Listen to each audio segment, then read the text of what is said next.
na wa iviji na amu meria iviji me no ma je we bodo iviji me mo we o no se ifato we ne o kin fa bo we fa yi we si ayo ta yi kole Ijaniyan o we worry o ta yi kole o janiyan ni o ma o kama kole we worry o ta yi kole o no ma egun wa o ta yi kole la wa power tap me now 100 is watching wa power tap kere when you feel okwa wa wa igbe eme yo manu o ma avi wa ge vie ko e won jano e wa iwe ne wa do ati ije no ma me ya la we bo ije me ni meji me kedo la we bo do si ije me ma he even the stand ataba be Nigeria ni support ina dete be no na je port je we port no we maybe like don't do with man tiare ko ni me la we be la we bo ina do am be do asani ina we morebe o sie bi se ina mo port ina tebe do we port go go if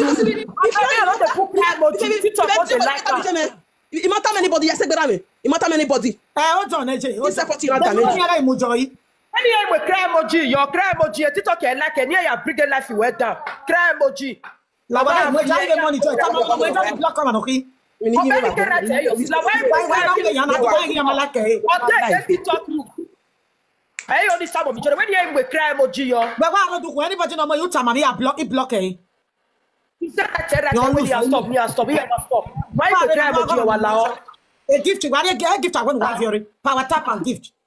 When so is when your mother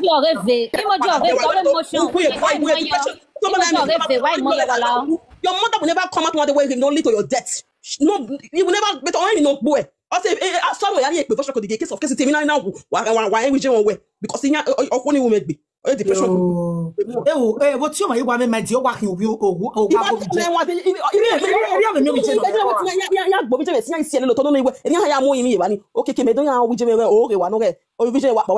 just like that. What working you know in EG when I don't know my so why get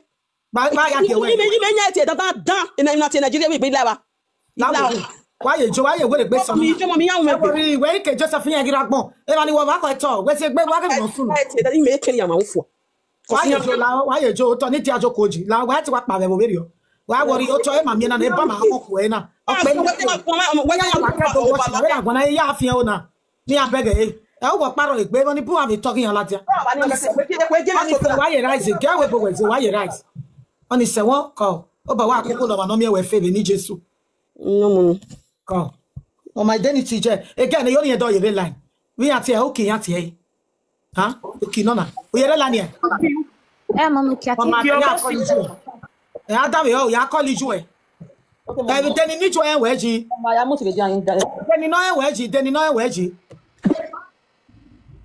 Anita en wedgie be France Anita na dabo nu je France Anita wedgie okay be France Adam yo mommy no wo ko na don mo gbe no ya re ko no saloboa mo gbe tí ó saloboa wa power time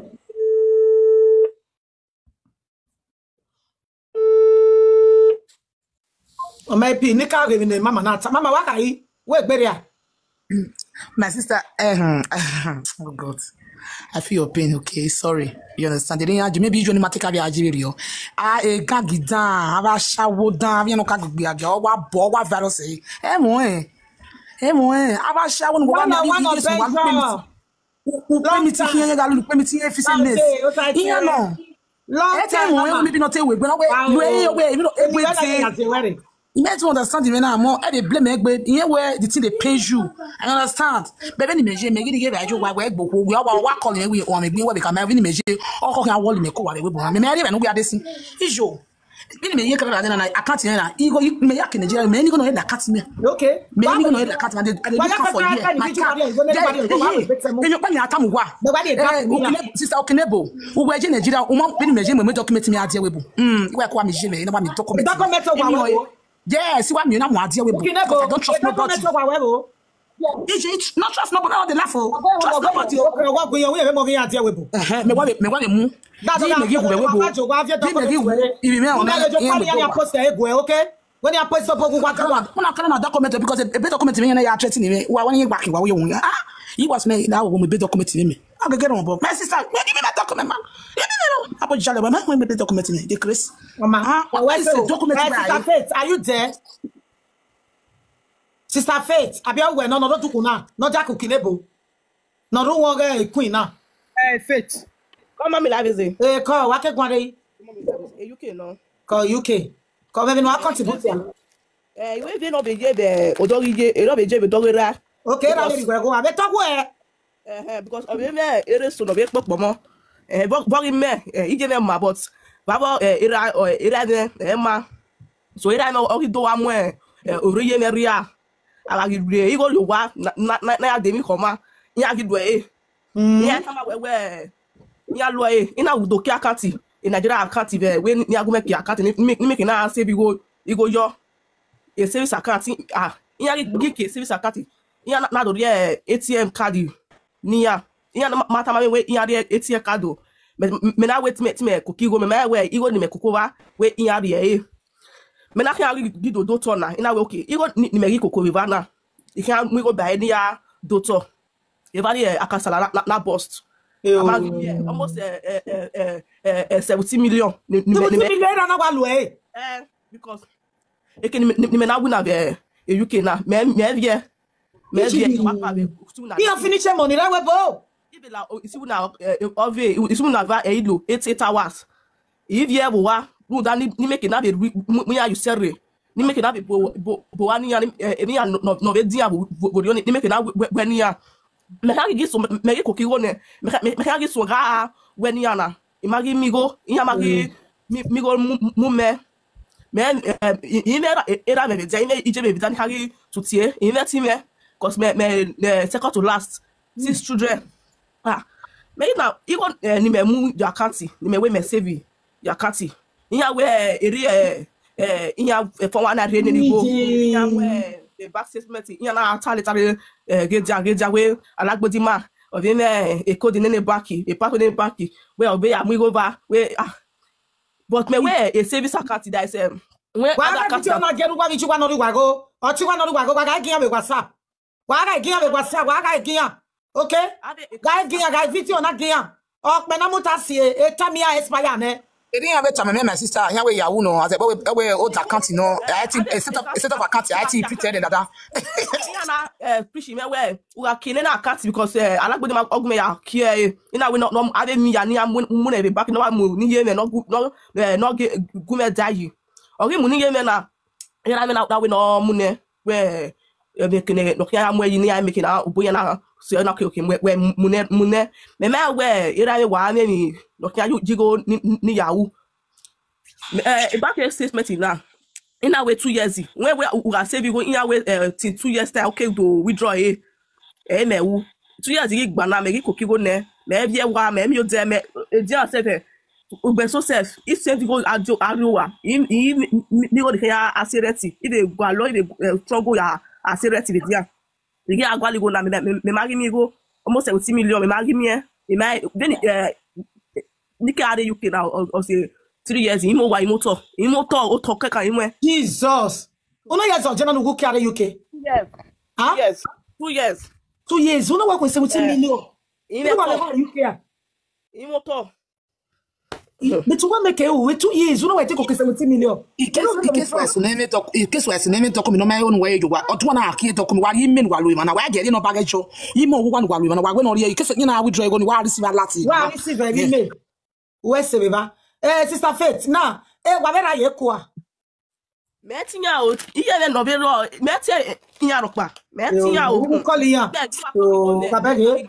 Giko kene, ya ka be bo me se fiya vie, ila gi boy for se fiya. No e story na ri egbe wa tore ma so we story na ri agbe ave de ko ya.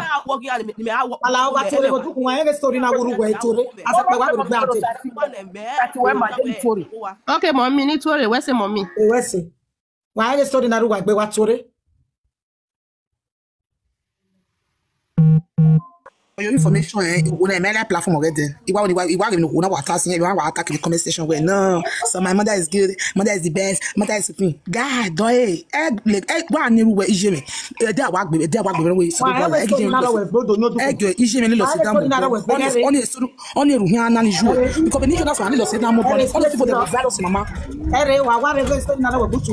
Hello. God, mommy. Hey, what's up, mate? They were women, they were down your sin. And I tell my probably right. My room, I very good issue of your twin.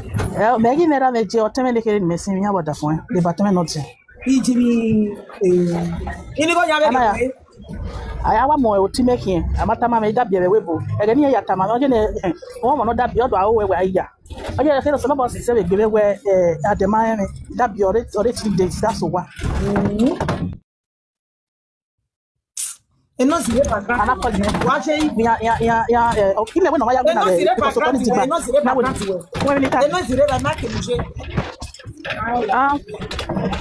okay. When a problem of marry my big family man, I have a TikTok. Yeah, who say they do well for Europe. Okay, oh, yeah, go. I don't fake Kebena. I don't jaguna on I fake Kebena.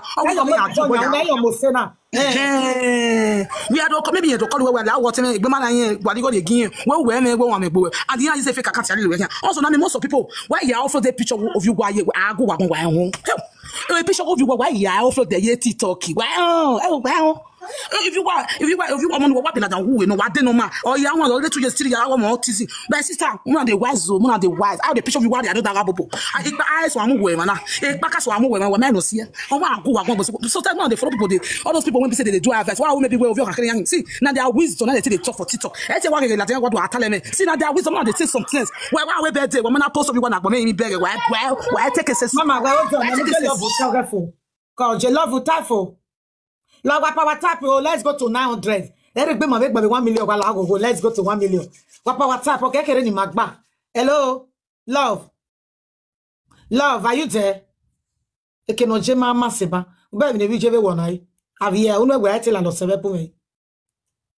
Hello, mommy. You have any time?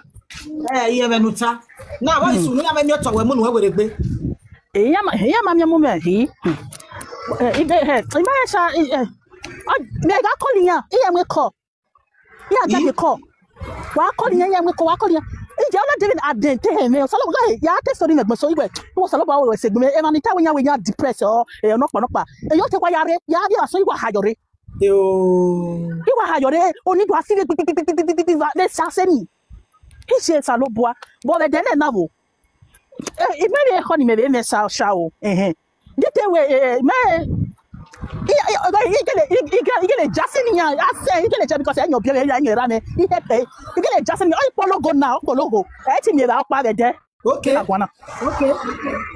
But what maybe turn out to make it or women magazine, you know, you're because where if you're a bay, and yes, autonomy there 2018, 17. On a here 2022. You're going to be a doctor for 4 years plus. On our way, you're talking about your knee. A greatness, no. A greatness, no.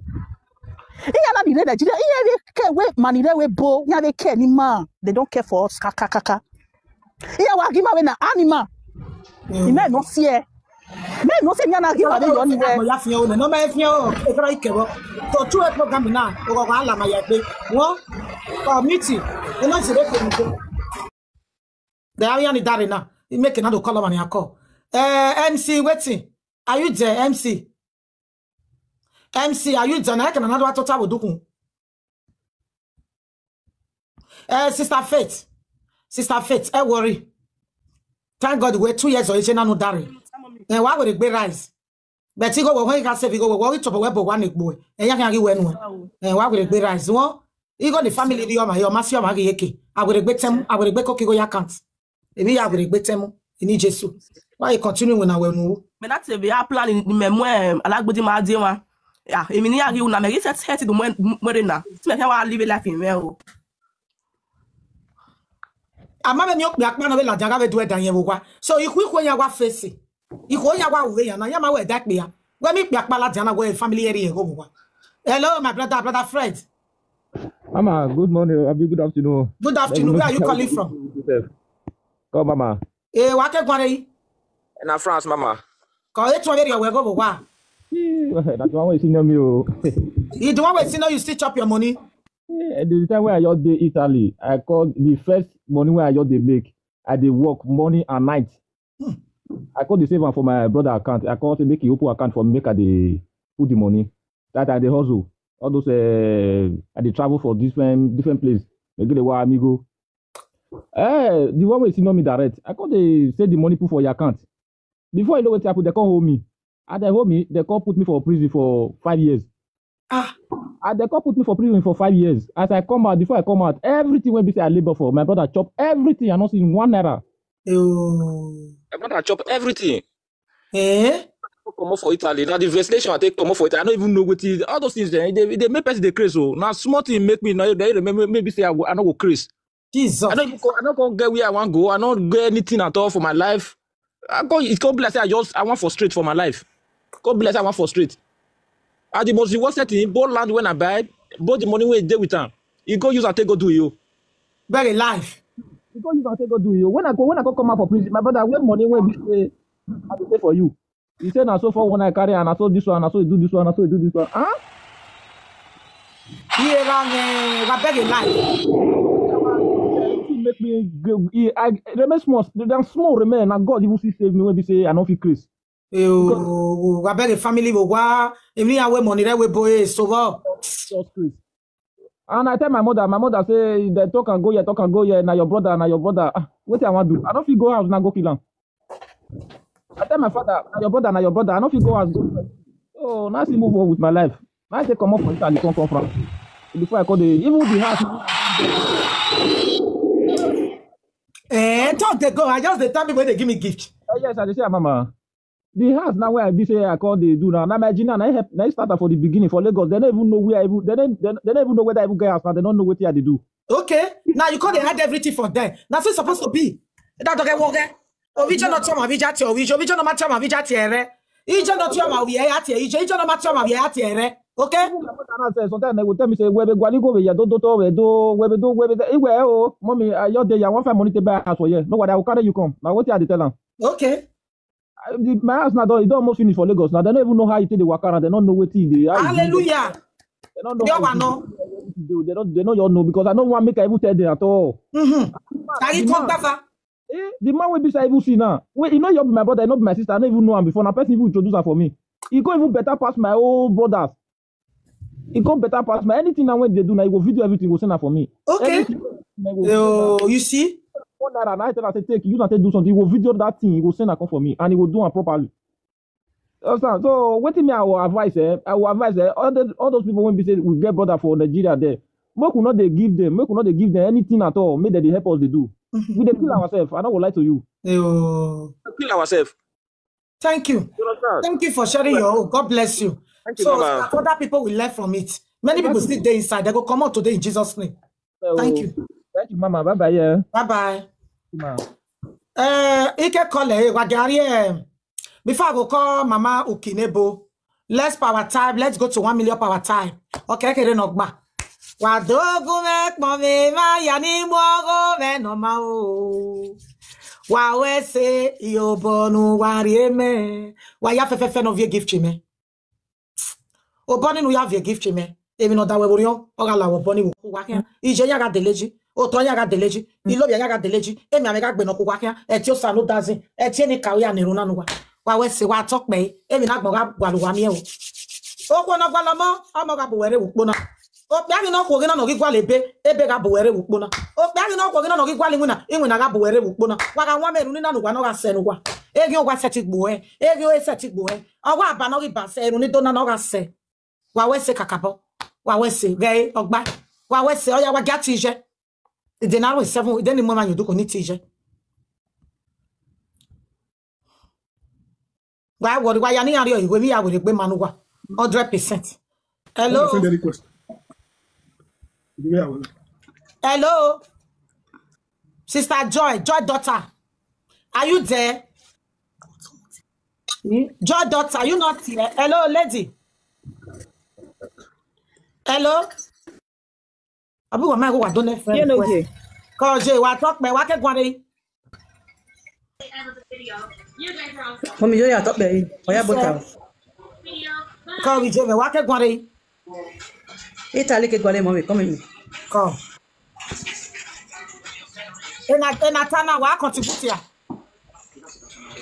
Mommy la woni wa gwa ka ke ko sime dare na. E maka ina. Ena gwa e wa ta the family ya rin go e. So imi according to Kilebo. The family marry go go tore. No go me the family go yoduku. Okay, mommy. E we say o. Hello brother me call. God send. God send, are you there?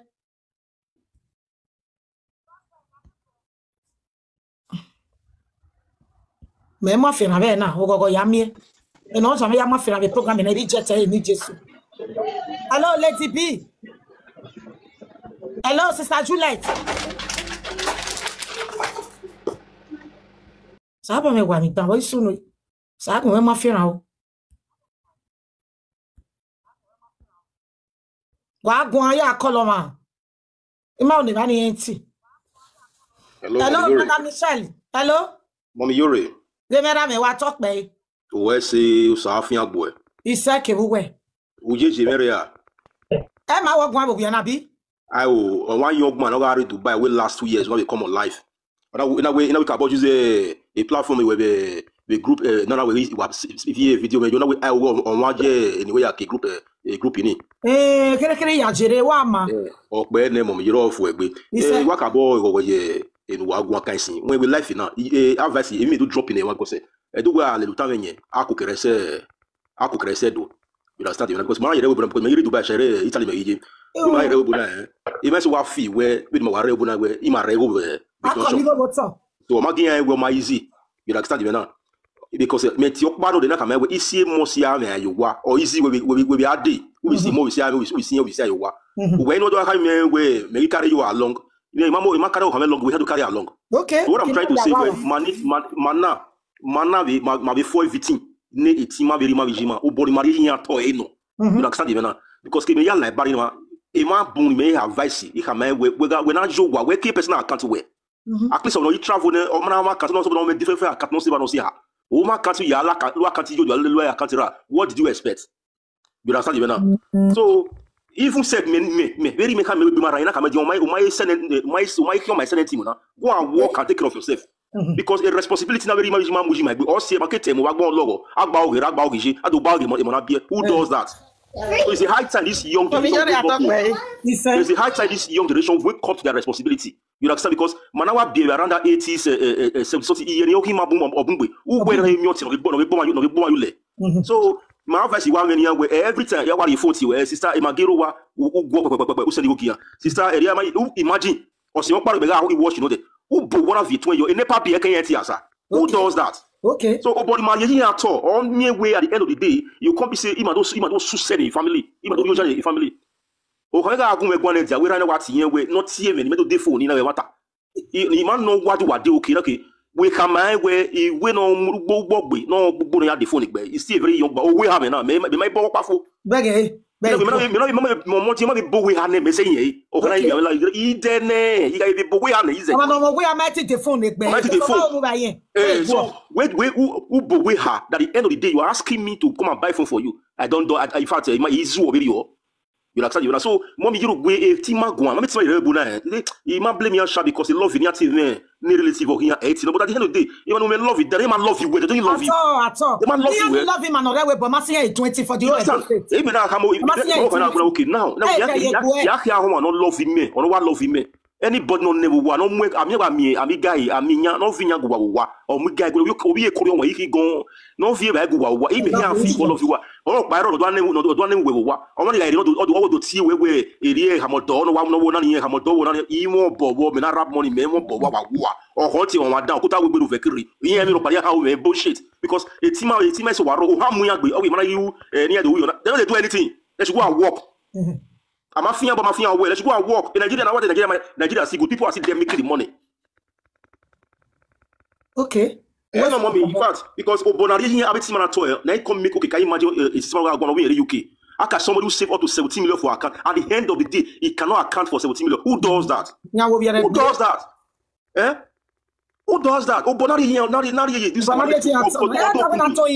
Wa ba pa na we awon we to ije mo ya ipita ono se ije mi awo ime I okori me he wa ga ke wu ije me we ogwe edo egwe wanu we to ha umra ro enwe ado me go do ato nwe you say na obanu we to ha we na ro enwe ihe ha do ato nwe e mata no that is the truth. It's a high time we call this spade. We say wa get team so we obie omomo na wa do bare wana at least not be everything they should take care of the bills over there.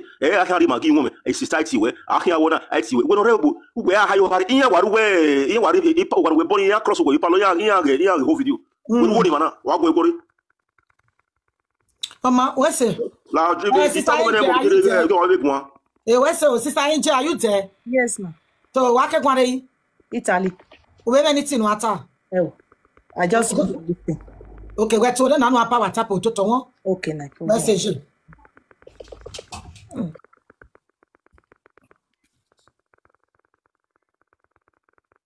Again, I carry myself. Good news. Ben no carry myself. Voto.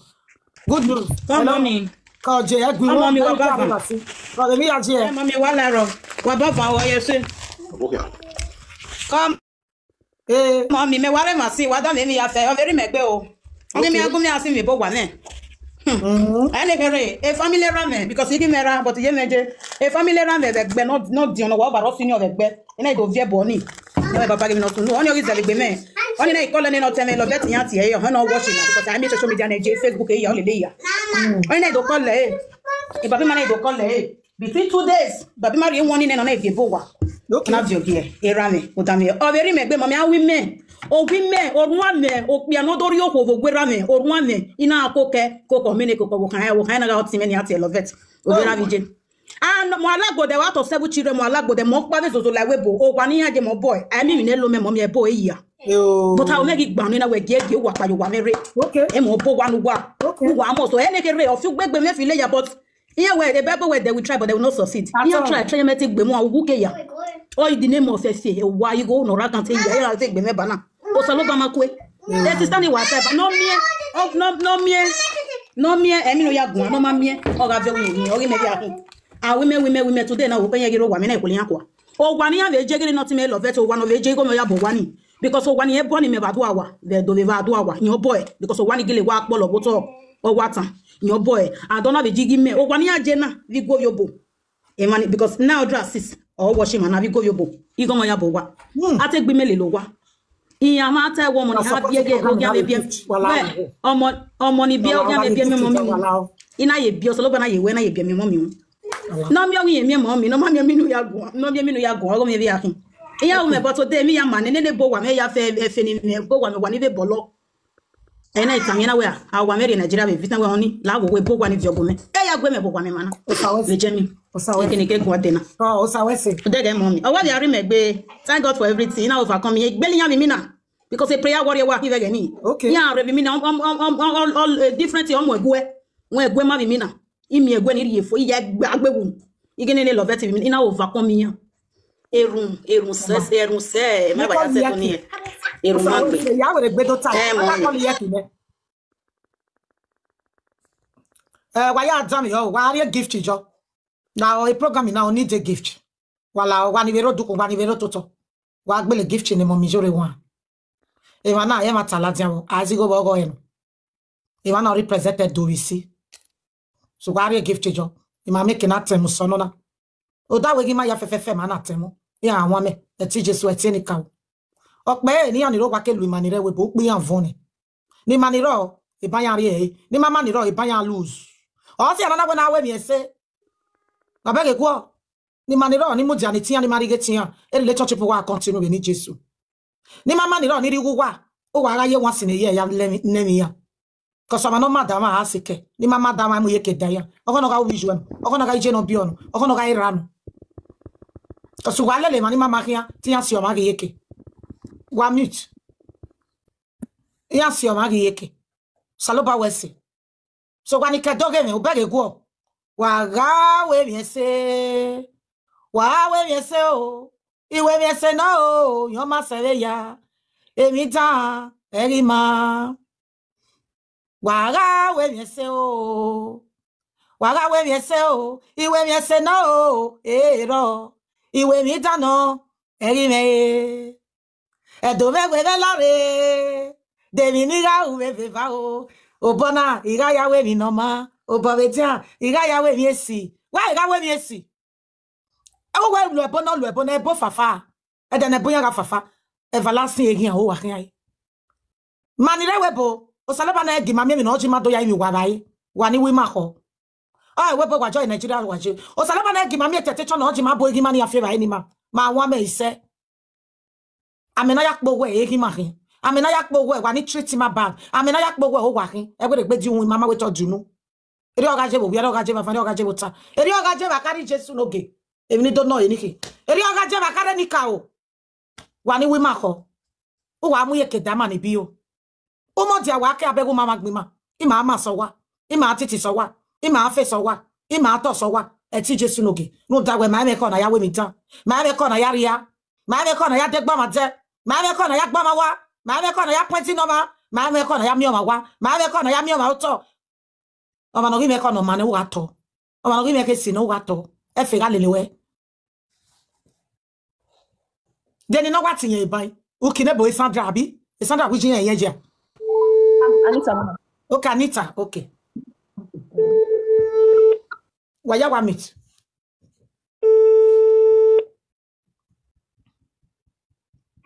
Hello? Hello, Kanje. Hey, Anoy. Maintenant, Ijore no from Paris. Huh? Mommy Ijore one of Paris of Guaje. Wa talk me. What's it? Maintenant, Mommy Ijore. Mommy Ijore Paris Ije. Ni Marie. Iwe Paris Ije, we boje. Okay, call. Me no chame ya tie we rudo we. Come in there, what's it? La de bo re ba nu pa ye kene bo jere la o. Okay, ma. Yeah, go. O we na tie Anita. Ori no ba we me. Ona we for flat in e board that to bury me yiba. E mata no a. E mata no a. Wo be o we for flat in e board wo bury me yo. Wo gele bury me yo atamata mama. Je.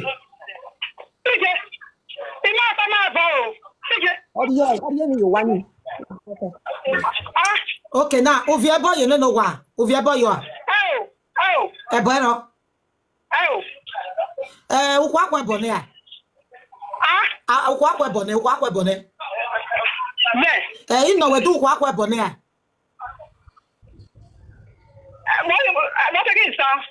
You want no, ukwa bonnet. Oh, my way. Oh, that's a wakwa bonanita, Anita meta. Wakwa bonnet.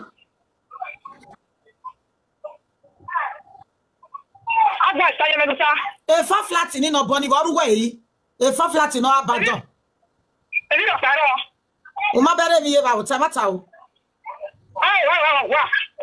My better be about do better in the Ramutama. Nibu ni me yare radio one, Nibu where my atonequa. You will become yare radio one. It don't better be Ramutama, me tepu where my avulequa. A baby do was you. Then oh one way, Anya. Oh, it's oh, we have burned that two flats. I better be not my if you born a one, a baby no wama. Agmonet Daginiki, if you born a way, can do whatever if you're lava. O Saudosa Masse. I mean, the age way the Senna, okay, can feel a poequa, Mula Dosa. The way I'm making us so wiggy. You are built and don't your Matt Devinoria. Where I didn't idea we don't bet the most of a webo or Matt Devinoria. Each of money putting on my web, we in a yard with Buena. About a man we are there with Buena Master. We man want to we boy. What is that one? Anita, we might need a bob. Anything concerning a body attack, no sunny. You're not more my own face away. You're not, we are telling you, you're not face away. Come here, radio by Adomio. You're not face away. What we say, you're not face away. We say, you're not face away. You're not face away. You're not master away. Oh, master will be your master with water. No la wo if you born like you are so Okay, cannot beg. Okay, cannot finish it for flat in it. Hey, Ama. Oh, yes, I was it. Now, Ukpa can wait as you know. Mother say, and we say, okay, can look back. Mother, I will buy a web. I will buy a web. Why, I will anything. I bang web. When I go double, that's a matter, my man. And Mammy don't want to Paris of web. I'm only presented to receive. Hey, Joy. What a pack of gas on there will give way. Near Mania, where it be. Never talk when we make another affimoto. Hey, Joe double of back. One, in no bother, Nakina. No bother, Nakina. Hey, Joe double one. We make an auto. Hey, Ama. We are not yet weapon for you, Oma. He might weapon for you. He will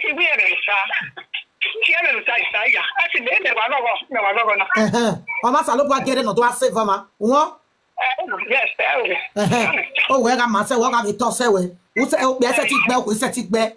When he just set it back, a tenny cow, a temotanoka wake up by Titian, yes, you get 2 more banedo. I'm on Ubia face away. You have it toss away. So,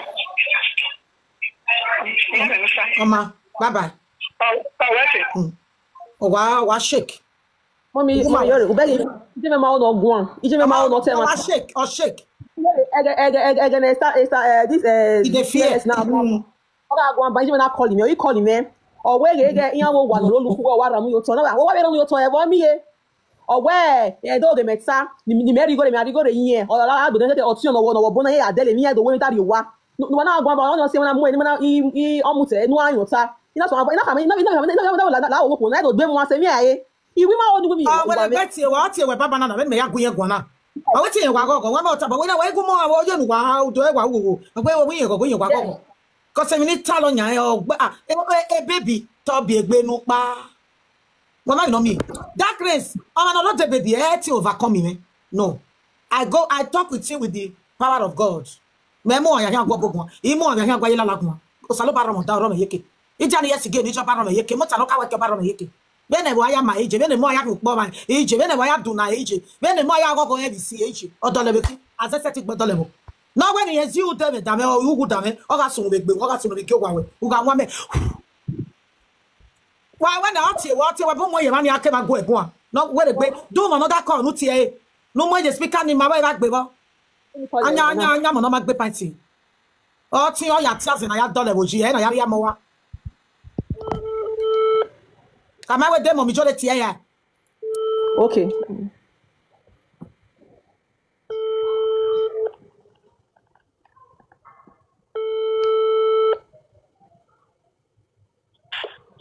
Hello. Hello. Mommy, you're the now. Mommy, you're one of Paris. What's your way? Mommy, you're the what's your way now? Mommy, you're no. You know.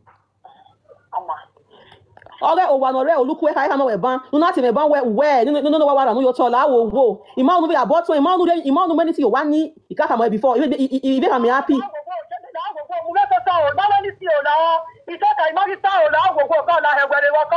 Hey, where?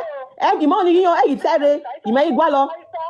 We take time, you La wo wo. No one go stay. If you go go no ya mo kwa no ya mo why na be say ni go go.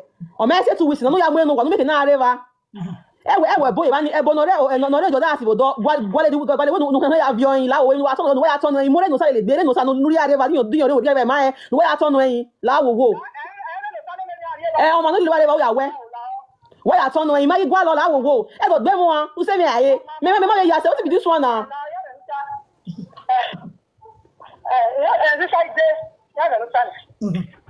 What's can I see the dawa? You don't know what's if you make what's if you metal, you make it. Fear. Are we a teta? Or we a marita? I want to laugh what we hon everywhere. So, Sawasu. Oh, why me man of Banana or dead in Manoma? Baby to a metric measure. Very young woman, any or a woman who are woman even. Iye gele wa mi ekwe we gele we. Also na we teta ye marita. Marita get girl ya vole kwa mana vole kwa wa dekpe tun ni na gbona. Kwa marita. Keni tota na wa na te megi juwe lo we lavi. Wa when e buy picture ni kawo. Ule WhatsApp ti e me vi onu we wa pe ni. Kama wa wonu no aso ana. Ni jani yesike ya fa gbe mi na. Yo. Ije no mama ta dekpe tun ni na gbona. Eti no mama ya dekpe tun ni wa. Oh, bia no ko no mama dama. No gizi ugu dama no giri mago. No giri ni mane lo double. O wa ya ba ni kawo.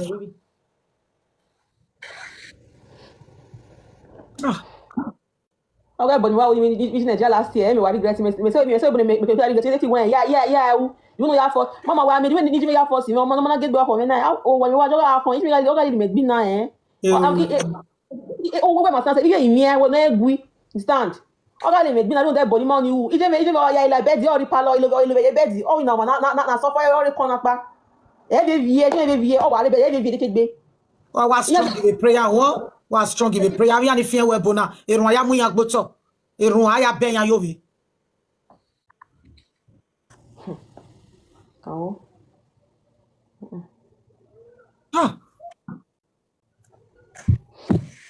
yeah for say ma gwa webo we me get stress ibu we webo stress ibu we webo we time me manira webo ni ado webo yeah ga time we get ni pastor we ni ade prayerful yeah webo yeah be we na bo na be si ayo we ya be dia webo yeah kwero pare metebe mi na gata mu hekegbe evni me ga ya gwe meru wo wa ma wa vi ogwa kegbe wo wa we ne mo ni sisi ayo wa wa gun ya gba o ge imi wa ya surprise ya gba o ge wa ya surprise ni wa ya webo wa la webo wa mi awa stop me winner ive kama iwa be kama ebo ni ma o ge wo we wa begi me wa ge ne su ya deceive wa ya confuse when wa begi mo mi jore cause eso we go begi ne onu free ne bo bia de to we ka le me we bona wa e no ka jo double yes ma le me e ya na pa yo double re many thousands my ma le we mo sense le we na my let me ebo inuna ni ma ebo ya gwa lo ebo inuna ni ma ebo ya gwa lo ebo na me yo to let iga me life contract we restaurant restaurant we go life contract ya me life contract e iga me e ke Nigeria last year in Nigeria we prayer go so ko le ke we prayer ike Nigeria last year October ni ma ka ni ni wan Sophia talk show, are you there? Mommy, domo. Call Jay. Salava de Bawelarize. We say. Imewale manasi se again na kiagwa. Yoni tama we wese nu ne salava de Bawe. We no yakọ ne noko. O salava de Bawe. Ija no, o sa wese. Wese mommy. Yagwe ohunagwa. Igwa zedo se but we do wa egbu la wo. So pa we ze basfa go be do ke zedo. Zedo. Okay. Yeah. La wo we no call you na when we wana say me la wo we ye alerun la wo aso are around 12 digwenu lerun wa aja me wo me ko wa ko biju ye gbore o ti ju le sunu e jo bi si akwa genu abanu ani we ya no ma ta be ye ke ko egbo egbere pe ije wo mo me ye ko be na mo si e ma danu ma go me bi ye ke bo danu o so mi ko egbo egbere pe wa ba to na no pa we ne bo ne ko e bi go aso ni yanso alerun because ni money ha wata mommy we say salaba de ba we say ni mana o salaba we nu e ko okay oya we say when if you gift me when if power type when if you contribute when if you got the video wa we say kakapo wa talk me wa we say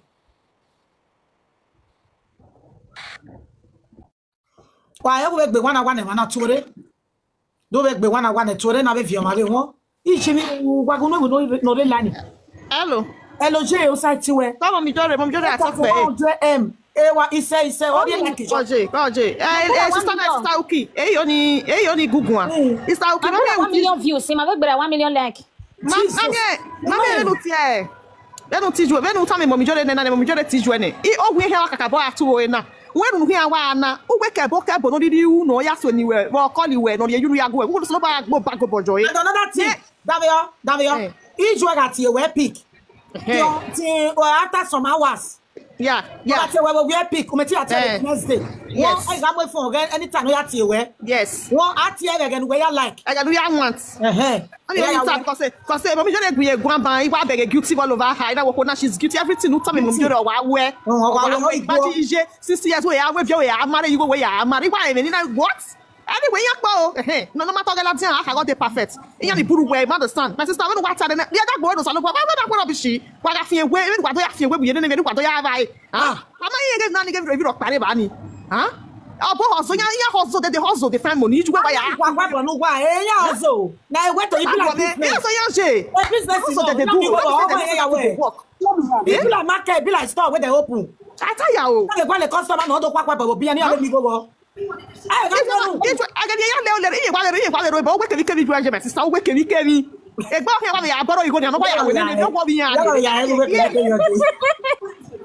ye ge ije mo mi jore oje we ke mi ke mi oje no si re ba ban we ke mi ke mi oje si so call of ye de we yan wo nya kan ye tan owe ke mi ọwọ́ òwò tágà ngata no mo mi jore me gba gbe we ke mi ke mi wa je ban eva ni agbare ba ha ma gbo pa pa dis net wo mi jore we ge no ha mi ye ni we abi ni pa no ri te no hiam ye ke na wa we pa no jo ki wa mi ye ke so lo pa bless no me ebi ye ke me no we to be o ja me popular my sister la gbogbo e ge ari ge ba ge ya e ye ge wo mi ro pa we because we je na nya we ma na ki go kiyen na we egbo we no ya say bi ge ba we ye ge hin ya adwe you understand na my sister go me gbe wa 60 years we don't win na no adwe ki 60 years ya marry we no there 30 something years me marry we win wa mo ko no wan no se no jogodo wa we be ajogodo we ma na hunu mu ti ano mo no mo kala wodo yes o ti ya we ki ati awe bi o ti je ki no ya adwe ki we ya je ke village e go give my sister no give am money again let don't give am oti esi no bother we ga eti heri na nsejo e we go je go ga we me win na simple am I go me win na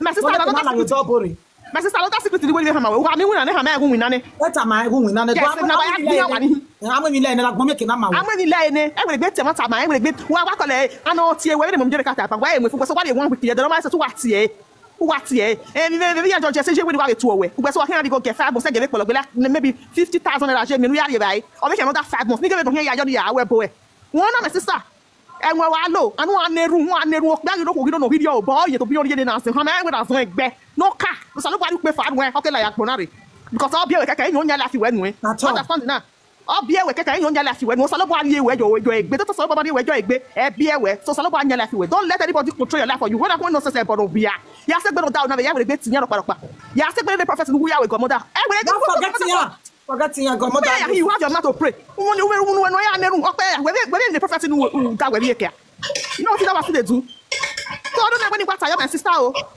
because we're dragging in a public now here wakakabo ajo now you have to be very very prayerful very certain aga moazene wo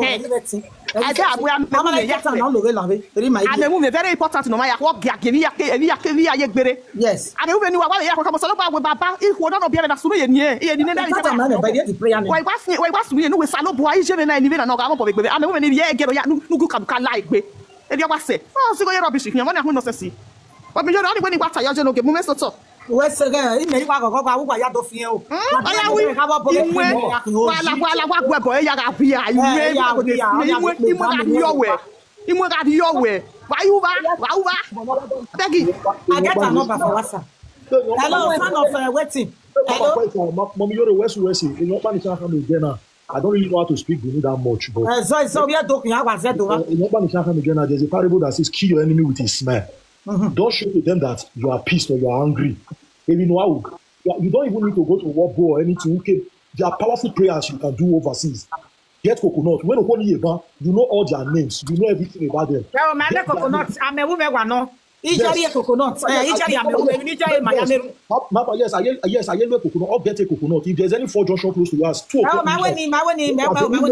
No, even I'm a woman. Exactly. Yeah, she should not show to them that she's angry or anything. If they call you, answer them at your own convenient time. According to this, my sister, nowhere answer them at your own time. But saying that you are quarreling with them because you're born in your own belly. They have your details and everything. They can equally use it against you to fight you. You get so. Yeah, wait, in the name of Jesus. Yes. O sala pa mu yan die ma. I me be ro pa no live na na fi go no overcome challenge. Ero. But so to I na ma ya je ma to taki jin lo we la mi. Mama wese. O ari mu me iwa fe mari flame o. O ari mu me o saro me yeke. O ari mu me iwu du eri kwe o. O ari mu me o saro me yeke. Anything that on my bet with me. When I not say when the team that to carry me you come out for Facebook. When I forget, or je with me go. I mean, he just of your say, a 2 weeks serious. What I said 2 weeks of year now. So do I. O man to know you give him a danino sake in way. Is yakwa wana kwa began ye bury. Do make a you woman who are begging. Oga issue of begging who are again. Oga era begging who are your head by when or I'll say your mano. Or I know no boy. Where mamma no mamma that make way go. Oga ema mu deme no ikuwa egwe. Oga ema mu gu no ikuwa egwe. Oga ema me miame no ikuwa egwe. Oga ema me eve no ikuwa egwe. Kebi keni nu kwa mama tabe do kwa kiwa betisi yesu no me va fight ni kawo. Agi an bibino. Wa werere ya. Eme u baki ade. Ike la video na yiwa with the prayer. When you jiyok gbe me na pe yan oro me gbe kwa. Na pe kwa na we yan oro me gbe na. Idobo no oro me gbe. E baby no oro me gbe. Na pe na jiyok ya kwa. Que do jamais rien et quoi mugia. Mami j'ai quand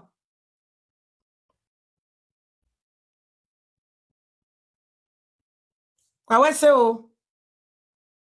Waya wese le dene na. Ari me no wata. Mama. We vera me. The truth of the matter is that young girl, my sister, do you ever down your Obegerune, Mommy Yeri Nasim, because you see that sort of water, or when me kill Mommy Yeri here, just that way, man, you to my law, I've been with you for years, and I've also believed in that sort of water, and by the special grace of God, sort of water me working right from the day one. Or tell me, me can't come away.